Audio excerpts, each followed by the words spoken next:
2021년 귀한 새해를 허락하시고 오늘 이 귀한 첫 주일 하나님 앞에 또한 귀한 예배로 나가게 하신 것 너무 감사합니다. 이 시간 우리 잠깐 옆 사람과 잠깐 인사하겠습니다.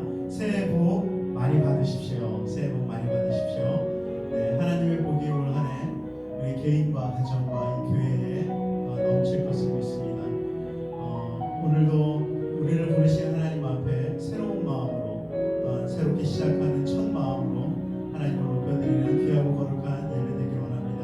이 시간 다 같이 두 손 모아서 예배를 위해서 기도하시면서 2021년 신년 감사 예배로 하나님 앞에 영광을 들어가겠습니다. 다 같이 기도하겠습니다. 하나님 감사합니다.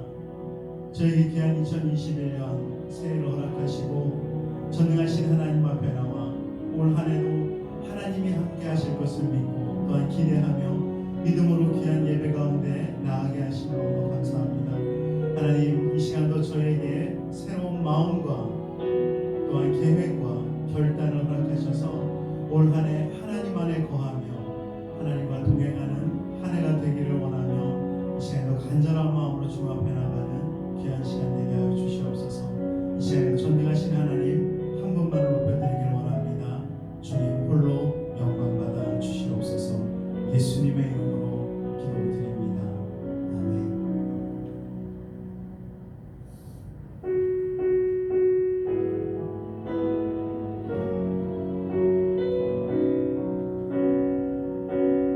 우리 주 하나님 그 영광과 존귀를 받기에 합당하신 지금 여기 계신 하나님 온 천지 만물을 지으시고 다스리는 그 권능과 능력으로 주의 말씀 이루시니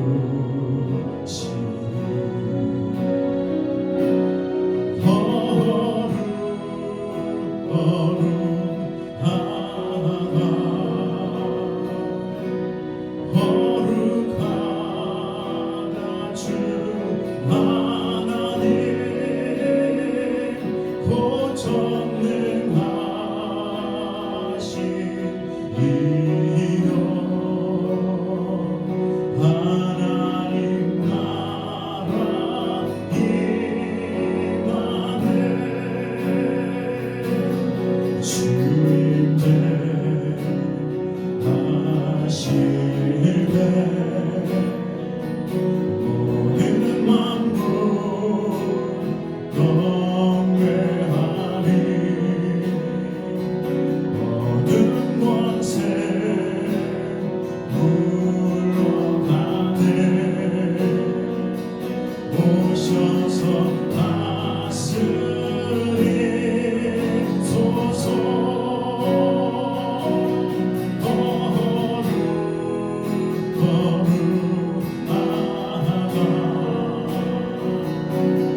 이 시간 사도신경으로 우리 신앙을 하나님 앞에 고백합니다.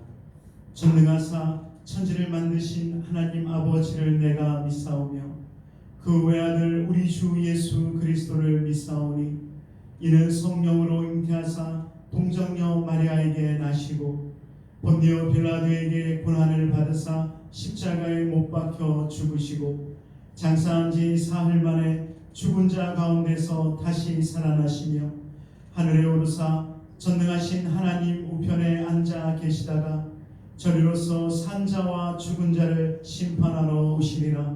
성령을 믿사오며 거룩한 공회와 성도가 서로 교통하는 것과 죄를 사하여 주시는 것과 몸이 다시 사는 것과 영원히 사는 것을 믿사옵나이다.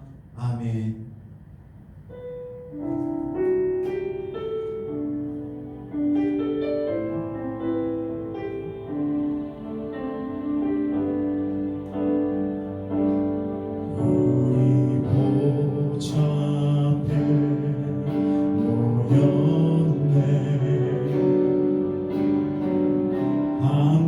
주를 찬양하며 하나님의 사랑 그 아들 주셨네. 그의 피로 우리 구원받았네. 십자가에서 쏟으신 그 사랑 지옥 땅에 흘러 각 나라와 족속 백성 만방에서 구원받고 주 경배 드리네.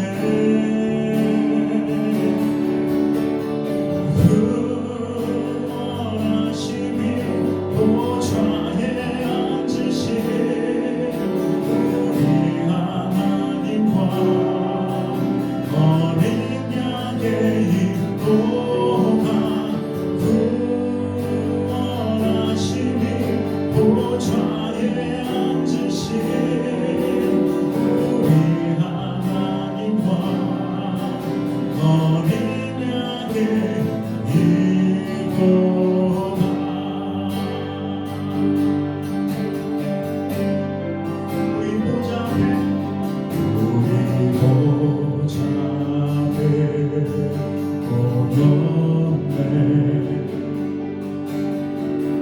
함께 주를 찬양하며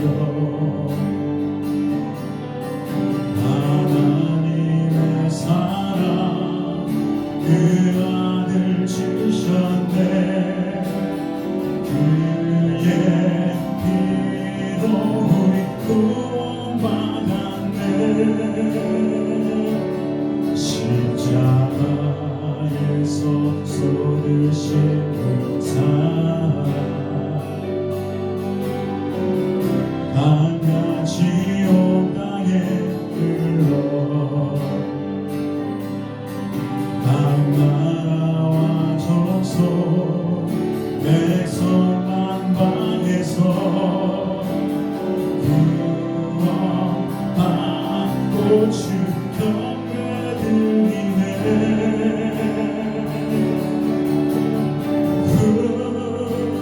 구원하심이 보좌에 앉으신 우리 하나님과 어린 양의 인도가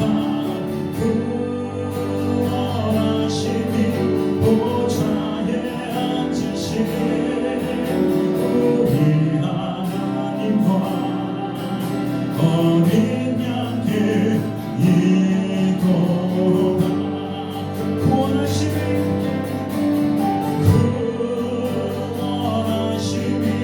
보좌에 앉으신 우리 하나님과 어린 양의 인도가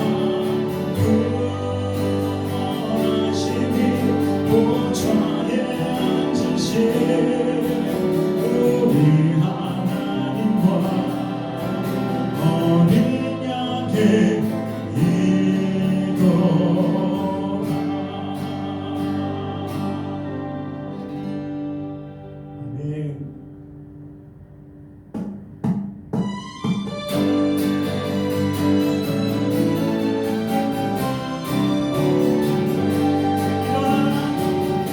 일어나라 주의 백성 빛을 발하라 주가 너의 영광으로 임하시리라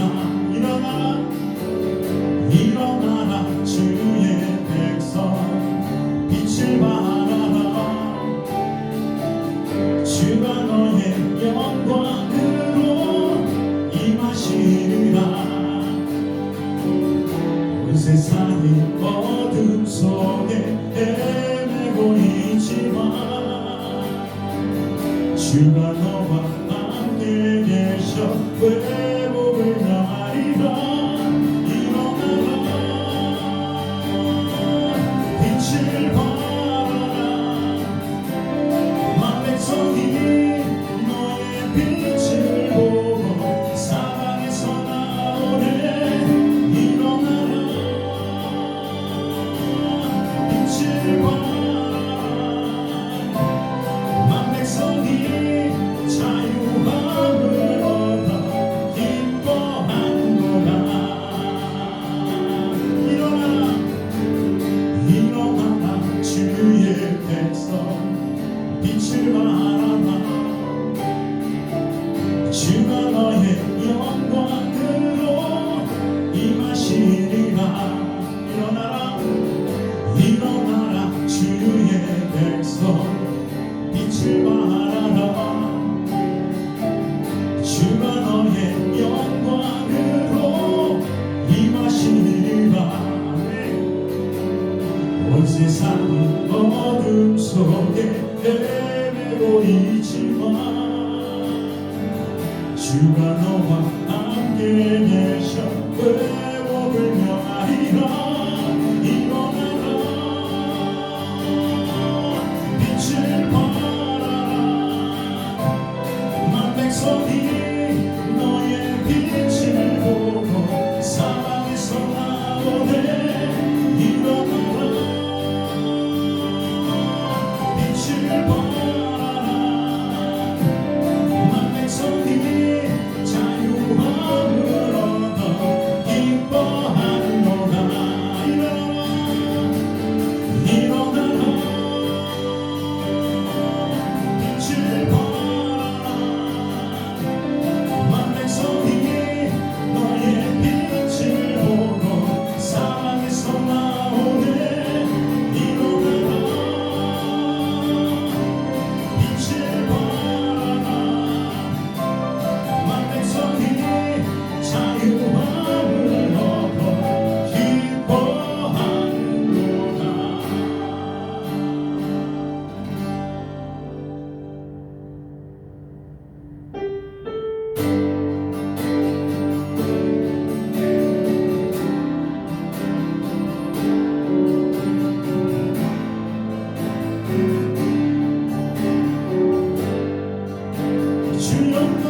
주 영광 여기 임하사 열방나게 그리 비추소서 주의 얼굴 구하네 주의 향기 머무소서 모든 영광 또한 존귀와 능력 받으소서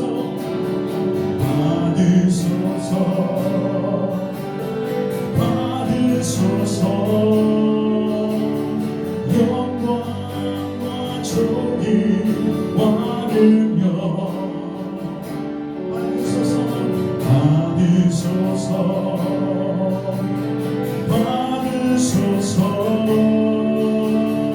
그리스도 살아계신 하나님 모든 영광과 존귀와 능력 받으소서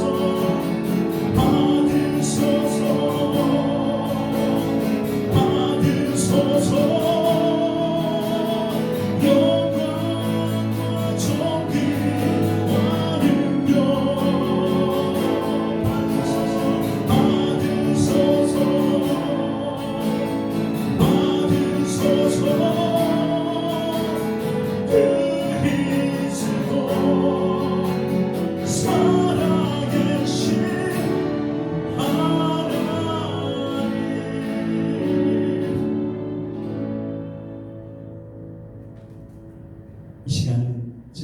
주안을 돌아보며 하나님 앞에 범죄했던 우리의 모든 더러운 죄악들, 우리의 연약함들을 이 시간 하나님 앞에 아뢰도록 하겠습니다. 다 같이 기도하겠습니다.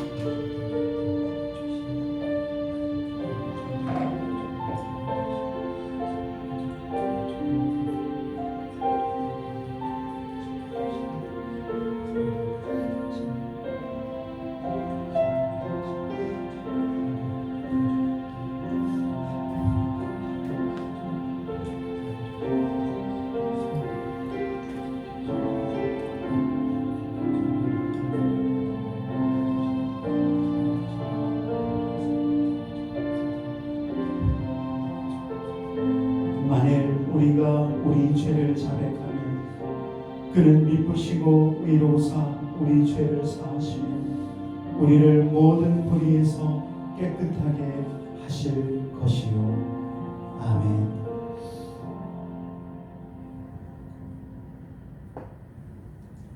오늘 하나님의 말씀은 빌립보서 4장 4절에서 7절의 말씀을 우리 같이 합독하시겠습니다. 빌립보서 4장 4절에서 7절의 말씀을 같이 합독하시겠습니다. 주 안에서 항상 기뻐하라. 내가 다시 말하노니 기뻐하라.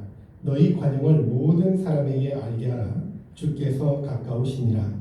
아무것도 염려하지 말고 다만 모든 일에 기도와 간구로 너희 구할 것을 감사함으로 하나님께 아뢰라. 그리하면 모든 지각에 뛰어난 하나님의 평강이 그리스도 예수 안에서 너희 마음과 생각을 지키시리라. 아멘.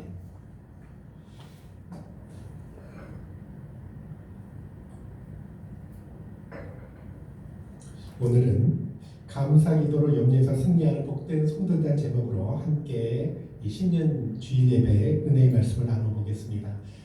먼저 한번 가족분들끼리 한번 인사할게요. 새해 복 많이 받으세요. 새해 복 많이 받으세요. 네.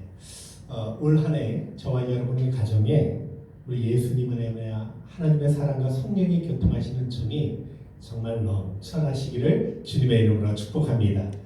올해 표어가요, 하나님께 가까이 함이 내게 복이라 라는 이제 표어로 우리 영신 예배 때 같이 말씀을 나눴죠. 그래서 올 한 해는요, 정말 하나님 더욱 가까이 나아가셔서 교제하셔서 정말 복과 은혜가 정말 여러분의 가정에 충만하게 임하시는 축복의 해가 되시기를 주의 이름으로 축복합니다. 이런 이야기가 있어요. 어떤 할아버지가요, 건강염려증에 걸린 거예요. 그래서 소화가 조금 안 되고 더부룩하면 이거 위암이 아닌가, 머리가 조금 아프면 뇌종양이 아닌가 막 걱정을 해요. 지나칠 대로 염려를 하고 있는데 한 번은 어느 날 TV에서 무엇이든 물어보세요라는 프로가 있어요. 그걸 보다가 이제 한숨만 푹푹 쉬고 있으니까 며느리가 이렇게 이제 아버님 왜 그러세요? 그랬더니 그 할아버지가 얘야 저기 얘기하는 그 증상이 나랑 똑같아. 내가 저병에 걸렸나 보다 하고 이제 한숨을 푹푹 쉬는 거예요. 며느리가 무슨 병인지 TV를 이렇게 지켜보다가 방송 끝날 무렵에 아나운서가 이렇게 이야기하더래요. 지금까지 자궁암에 대해서 알아보았습니다. 무슨 할아버지가 자궁암에 걸리겠어요. 여러분, 사람들은 늘 염려하며 산다 해도 과언이 아니죠. 의식주를 비롯해서 돈의 걱정, 또 건강의 걱정, 아니면 뭐 직장, 또 사업, 사고, 질병, 뭐 여러 가지, 그죠? 대인관계, 많은 것들을 염려하며 산다 해도 과언이 아닙니다. 요즘은요, 이 코로나 바이러스로 걱정을 많이 해요. 혹시 내가 코로나 바이러스에 걸리지 않을까, 그죠? 그리고 또 취업을 못하지 않을까, 실직하지 않을까, 사업이 안 되면 어쩌나, 막 여러 가지 걱정을 합니다. 사실 하나의 염려가 끝나면 또 다른 염려가 찾아오는 것이 그죠? 우리의 요즘의 마음 아닙니까? 근데 오늘 말씀에는 하나님은 염려하지 말라 그래요. 염려하지 말고 감사로 기도하면 이 하나님의 평강이 그리스도 예수 안에서 너희 마음과 생각을 지켜주신다는 아주 귀한 약속의 말씀을 하셔요. 사실 하나님만 함께하면요, 두려울 것이 없어요. 뭐 수많은 인생의 홍해가 앞을 가라먹나 해도 무엇이 두렵겠습니까? 하나님만 함께하면요, 난공불락의 여리고성이 우리를 막는다 할지라도 아무 염려할 것이 없어요. 왜냐하면 하나님이 홍해는 갈라주시고 여리고성은 친히 무너뜨려 주실 걸 믿기 때문에. 아시다시피 이 이스라엘 백성이 출애굽한 다음에 첫 번째로 만난 난관이 홍해예요. 자, 그리고 여리고성은요, 가나안 성에 본격적으로 전투가 시작될 때 첫 번째 치렀던 전투예요. 하나님 다 해결해 주셨어요. 근데 성경을 보시면 이스라엘 백성이 홍해 앞에서는 아우성을 치고 막 하나님을 원망해요. 그죠? 근데 여리고성 앞에서는 그들이 여호와의 구원을 잠잠히 기다리고 여호사의 명을 따라 순종해요. 왜 다를까요? 홍해 앞에서는 원망을 하고 왜 여리고성 앞에서는 그렇게 잠잠할까요? 뭐 여리고성 문제가 더 쉬워 보여서 아니죠. 그게 아니에요. 홍해 앞에 선 사람들은요, 가나안 1세대 사람들이에요. 그러니까 출애굽한 1세대죠. 여리고성 앞에 선 사람들은요, 광야에서 태어난 가나안 2세대 사람들이에요. 이 1세대 사람들은요, 하나님의 구원 역사를 수많이 체험합니다. 애국의 10가지 제국뿐만 아니라, 그런데 믿음이 없어요. 하나님의 구원의 역사를 끝까지 믿지 못하죠. 그래서 조금만 시련해도 원망하고 불평해서 결국에는 광야에서 모두 멸망을 당해요. 근데 가나안 2세들은 조금 달라요. 그들이 임마누엘 대신 하나님의 은혜를 경험하면서 하나님의 구원 역사를 믿어요. 그리고 잠잠히 여호사의 명을 따라 순종해서 놀라운 기적을 체험합니다.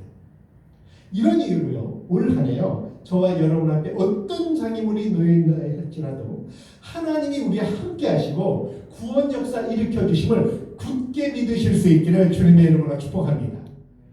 그로 인해서 무수한 기적의 은혜를 마음껏 경험하는 축복의 해가 되시기를 주의 이름으로 축복합니다. 하나님은 우리 형편을 다 알고 계셔요. 그죠? 우리 처지 다 알고 계시고 이미 모든 걸 예비해 놓고 계셔요. 우리가 그걸 기도로 받아 누리기만 하면 되는데요. 기억하실 건 우리는 혹 하나님을 잊는다 할지라도 잊고 산다 할지라도 하나님은 우리를 잊지 않으셔요. 우리는 잠시 하나님 곁을 떠나 산다 할지라도 하나님은 우리를 떠나지 않아요. 그래서 이런 임마누엘 되신 하나님을 정말로 굳게 믿고 가까이 하셔서 모든 염려 맡겨드림으로 2021년도에는 평안과 기쁨 속에서만 그 누리고 살아가실 수 있는 은혜가 있기를 주의 이름으로 축복합니다. 자, 오늘 말씀은 아주 유명한 말씀이에요. 우리가 즐겨 암송하는 말씀인데요. 염려를 극복하는 방법, 비결을 가르쳐주죠. 우리 4절을 읽고 한번 같이 나눠볼게요. 자, 시작. 주 안에서 항상 기뻐하라. 내가 다시 말하노니 기뻐하라. 여기 보니까 주 안에서 항상 기뻐하라. 이게 선택이 아니라 주님의 명이에요.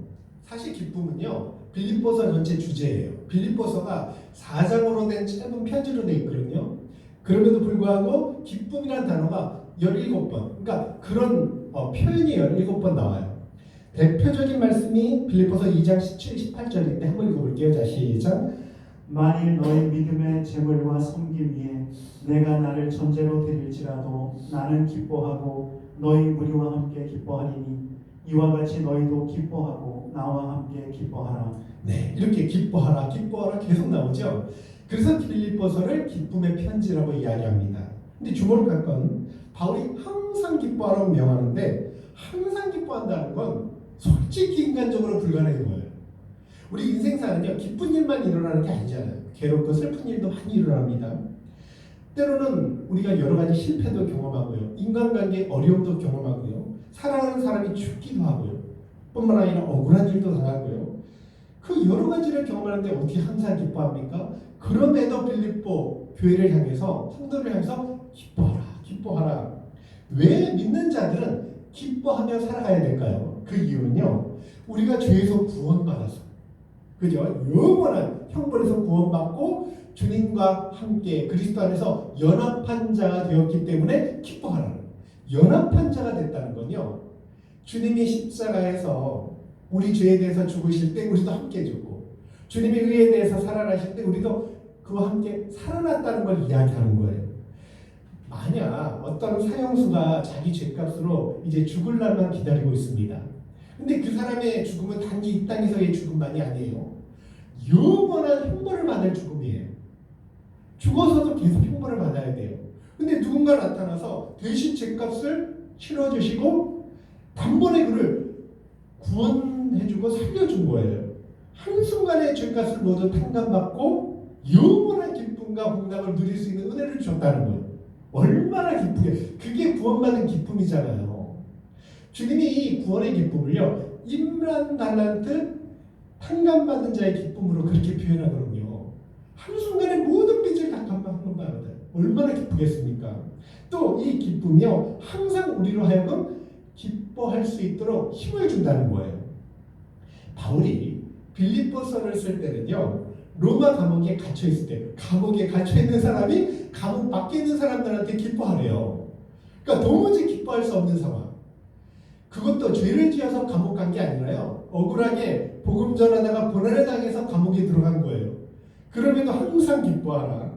실제 바울은요, 감옥에서 밤새 찬양하며 기뻐했어요. 어떻게 그럴 수 있죠? 그 이유는 뭐냐면 자신이 당한 고난이 앞으로 주실 영광과 좋게 비교될 수 없음을 알았기 때문에. 그러니까 하나님이 훗날 자기 눈물을 씻겨주시고 영광의 상급을 주실 것을 반드시 믿었기 때문에 기뻐할 수 있었다는. 한 번은 주님께서 요한복음 16장 22절에 제자들한테 이런 말씀을 해요. 지금은 너희가 근심하나 내가 다시 너희를 보리니 너희 마음이 기쁠 것이요 너희 기쁨을 빼앗을 자가 없으리라. 이걸 부활의 기쁨이라고 이야기합니다. 로마서 14장 17절도 한번 읽어볼게요. 한번 보세요. 자, 시작.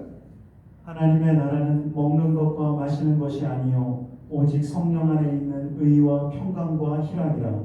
네, 분명히 하나님의 나라는 의와 평강과 희락, 기쁨이라고 그랬어요. 구원받은 자들은요, 바울처럼요, 구원의 기쁨, 위로의 기쁨, 성령의 기쁨, 상급의 기쁨, 부활의 기쁨, 여러 기쁨을 가지고 있어요.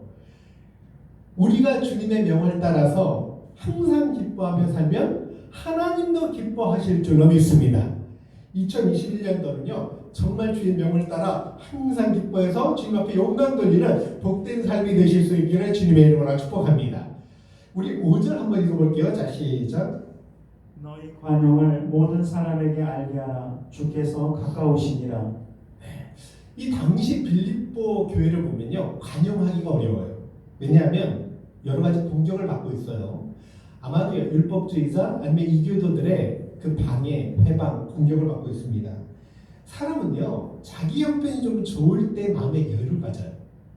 형편이 어려우면요, 마음의 여유가 없어져요. 실제 그렇습니다. 우리 속담에도요, 긴 병에 효자 없다는 말이 있어요. 고난이 길어지다 보면요, 이렇게 관용을 잃어버리기가 쉽다는 거예요. 당시 빌립보 교회인데요, 핍박과 고난 속에 있어요. 관용 갖기가 어려웠어요. 그래서 지금 모든 사람에게 알도록 관용을 나타내라고 그렇게 말씀하죠. 여기 관용이 뭐냐면요, 불의한 일을 겪거나 역경을 만나도 마음의 평정을 유지하는 영적 인내를 이야기해요. 그렇게 평정을 가지고 너그럽게 대하라, 그렇게 말하는 거예요. 이런 관용 정말 쉽지 않아요. 마음의 평정이 쉽습니까? 삶과 동떨어진 이야기처럼 보여요. 그런데 주님은 너희 관용을 모든 사람에게 알게 해라. 여기서 그치지 않아요. 주께서 가까우시네, 이런 이야기예요. 주님 재림이 가까우시니까 재림 신앙으로 마음의 평정을 유지하고 너그럽게 대하며 살라는 뜻이에요. 그러니까 주님 재림 신앙으로 우리가 모든 것을 이겨나갈 수 있다는 거예요. 왜냐하면 주님이 재림하시면 환난 끼친 자는 환난으로 갚아주시고 환난 받는 자들은 영광으로 갚아주실 걸 믿기 때문이죠. 당시 이 빌립보서가 빌립보 교회 성도들에게 얼마나 큰 위로가 됐을까요? 그들은 재림 신앙으로 살아가는 사람들이에요. 그걸로 위로받는 사람들이 아주 큰 위로가 됐겠죠. 이 재림 신앙은요, 정말로 우리에게 주님이 이제 가까이 언제 오실지 모르지만 이제 주님 오실 때가 가까웠단 말이에요. 그럼 그것이 우리가 힘이 되어서 언제든 세상 방식이 아니라 하나님의 말씀대로 따라 살 수 있는 힘을 준다는 거예요. 그러니까 복수 대신 관용할 수 있고요, 그리고 원망 대신 감사할 수 있고요, 뿐만 아니라 선을 악으로, 악을 선으로 갚을 수 있는 그런 힘을 공급해 준다는 거죠. 아주 놀라운 은혜를 주신다는 거예요. 그래서 이런 재림 신앙이요, 정말 올 한 해 저와 여러분에게 충만하게 임하셔서 마음의 평정을 유지하고 역경을 만나도 오히려 기쁨 가운데 살아가고 주님 앞에 영광 돌리는 복된 삶이 되실 수 있기를 주님의 이름으로 축복합니다. 자, 6절에서 7절 볼게요. 자, 시작. 아무것도 염려하지 말고 다만 모든 일에 기도와 간구로 너희 구할 것을 감사함으로 하나님께 아뢰라. 그리하면 모든 지각에 뛰어난 하나님의 평강이 그리스도 예수 안에서 너희 마음과 생각을 지키시리라. 네, 우리가 즐겨하는 암송 말씀인데 여기 보면 염려의 원인과 염려의 해결책이 다 나왔어요. 그러니까 염려의 원인이 염려가 뭐 때문에 생기죠? 염려는 하나님을 온전히 신뢰하지 못하기 때문에 생기는 겁니다. 그러니까 하나님을 온전히 의지하지 못할 때, 기도로 맡기지 못할 때 이 염려가 생겨요. 그래서 염려는요, 사실은 불신앙의 죄악이에요. 오스왈드 챔버스라는 사람이 염려에 대해서 이런 말을 했어요. 염려는 하나님의 돌보심에 대한 신뢰 결핍이고 일종의 무의식적인 하나님에 대한 모욕이라는, 그만큼 큰 죄가 염려라는 거예요. 염려의 원어 뜻을 보니까 마음이 나뉘어지는 거예요. 그러니까 하나님께 의지하고 하나님만 바라봐야 될 마음이요, 나뉘어져서 세상이나 다른 것을 바라보고 의지하는 걸 염려라고 하는 거예요. 자, 염려가 찾아올 때는 하나님에 대한 신뢰를 회복하도록 힘써야 되겠죠. 하나님은 우리가 염려하는 걸 기뻐하지 않죠. 염려의 죄를 범하지 않기를 바라요. 마태복음 6장 31절 33절 한번 읽어볼게요. 자, 시작. 그러므로 염려하여 이르기를 무엇을 먹을까 무엇을 마실까 무엇을 입을까 하지 말라. 이는 다 이방인들이 구하는 것이라. 너희 하늘 아버지께서 이 모든 것이 너희에게 있어야 할 줄을 아시느니라. 그런즉 너희는 먼저 그의 나라와 그의 의를 구하라. 그리하면 이 모든 것을 너희에게 더하시리라. 참 감사한 말씀이에요. 하나님 자녀를 염려할 필요가 없대요. 아버지께서 돌봐주시니까. 불신자처럼 고아들이 아니라는 거예요.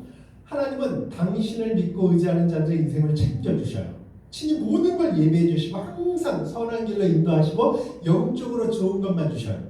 그러니까 자녀가 떡을 달라는데 돌을 주지 않고요, 생선을 달라는데 뱀을 주지 않는다는 거죠. 독생자까지 내어주신 하나님이 우리 아버지라는 거예요. 어린 아이들을 보면요, 염려가 없어요. 때로는 어린 아이들이 부러울 때가 있어요. 아무 염려 없어요. 왜냐하면 부모가 다 해주니까. 그러니까 부모만 있으면 걱정할 것이 없어요. 근데 우리는 하늘 아버지, 전능하신 아버지가 계시니까 너희는 염려할 필요 없다. 이 들의 새나 들풀도 하나님이 입혔는데 하물며 너희일까 보냐, 우리에게 주님이 말씀하시지 않습니까? 하나님은 온 우주의 창조주시잖아요. 그런 그분이 우리 아버지가 되셔요. 그리고 우리를 얼마나 사랑하냐면, 세상은 멸시천대 할지 모르지만 하나님은요, 온 세상에 나 하나 있는 것처럼 살아가셔요. 이 지구 인구가, 지금 세계 인구가 77억이에요. 그 중에 나랑 똑같은 사람은 없어요. 유일한 사람이에요. 그래서 하나님이 나를, 내 혼자 있어도 독생자를 보내주셨을 거예요. 그만큼 우리를 사랑하셔요. 왜 내버려 두시겠냐는 거예요. 그래서 염려할 필요 없다는 거예요. 이런 이유로요, 염려가 생긴다면 다른 것이 아니에요. 우리가 하나님을 온전히 신뢰하지 못하거나 기도로 맡겨드리지 않을 때 그렇게 불신앙의 죄가 염려라는 거예요. 이 순간도 염려 맡겨드리면 하나님께서 책임져 주시고 모든 염려거리를 해결하여 주실 줄 믿습니다. 우리 성도는요, 하늘 평안을 소유한 사람들이에요. 영원한 심판을 면제받은 사람들이에요. 그리고 창조주 하나님을 믿고 그분을 아버지로 모시고 사는 사람들이에요. 심판주 주님, 이제 주님이 심판주로 오실 텐데 내 주님이에요.